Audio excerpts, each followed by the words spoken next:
சோழமண்டலம் ஆதனூரில் புலையர் குலத்தில் பிறந்த நந்தனார் சிவகடாட்சமாகத் திகழ்ந்தவர். சிவபெருமான் மீது கொண்ட பக்தியின் காரணமாக தன் சுற்றத்தாரையும் அழைத்துக் கொண்டு திருப்புன்கூரில் உள்ள சிவலோகநாதரை தரிசிக்கச் சென்றார். அங்கு சிவனை தரிசிக்க முடியாமல் நந்தி மறைக்கவே சிவபெருமானிடம் மனமுருகி வேண்டிக் கொண்டதன் பெயரில் சிவபெருமானும் நந்தியை சற்றே விலகி நிற்கும்படி சொல்ல, ஊரார் அனைவரோடு நந்தனாரும் மிகச் சிறப்பான தரிசனத்தை பெற்றார். அவருக்கு கோயில் குளத்தைக் கண்டு மிகவும் மனம் வருத்தமாக இருந்தது. எனவே அதை தூர்வார எண்ணினார்.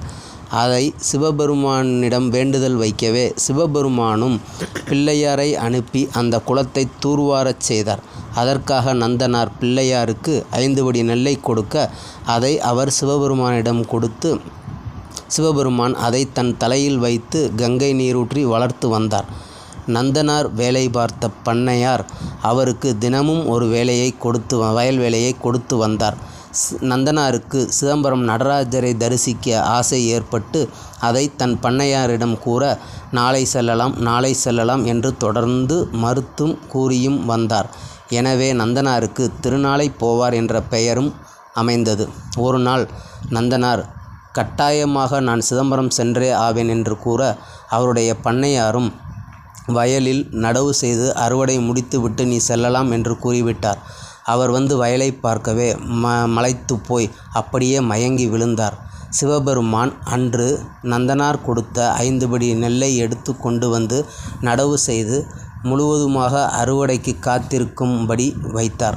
நந்தனார் மறுநாள் காலை எழுந்து பார்க்கும் பொழுது அறுவடைக்கு தயாராக காத்திருந்த நெல்களை அறுத்துவிட்டு அவர் சிதம்பரம் புறப்படுவதாக கூறி சென்று விட்டார். சிதம்பரம் சென்று அங்கே உள்ள தில்லைவாழ் அந்தணர்கள் தன்னை அனுமதிக்க மாட்டார்கள் என்று கருதி அவர் ஊரின் எல்லையிலேயே இருந்து கோபுரத்தை தரிசித்து விட்டு சிதம்பரம் மண்ணை விபூதியாக நினைத்து பூசிக்கொண்டு உறங்கச் சென்று விட்டார்.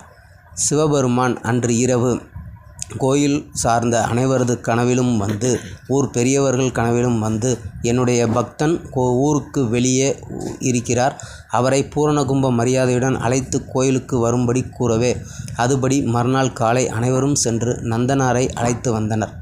ஆனால் ஊரில் உள்ள சிலர் அவர் கோயிலுக்குள் அனுமதிக்க முடியாது என்று கூறிவிட்டனர். அப்படி அனுமதிக்க வேண்டுமென்றால் நெருப்பில் இறங்கி மீண்டு வரட்டும், நாங்கள் அனுமதிக்கிறோம் என்று கூறவே, நந்தனாரும் சிரித்து கொண்டே அப்படியே ஆகட்டும் என்று கூறி சிவனை நம்பி அந்த நெருப்பில் இருந்து இறங்கி மீண்டும் வெளியே வந்தார்.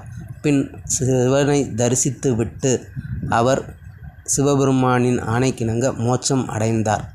அவருடன் ஜோதியில் கலந்து விட்டார். இதுவே நந்தனாரின் வாழ்க்கை வரலாறு.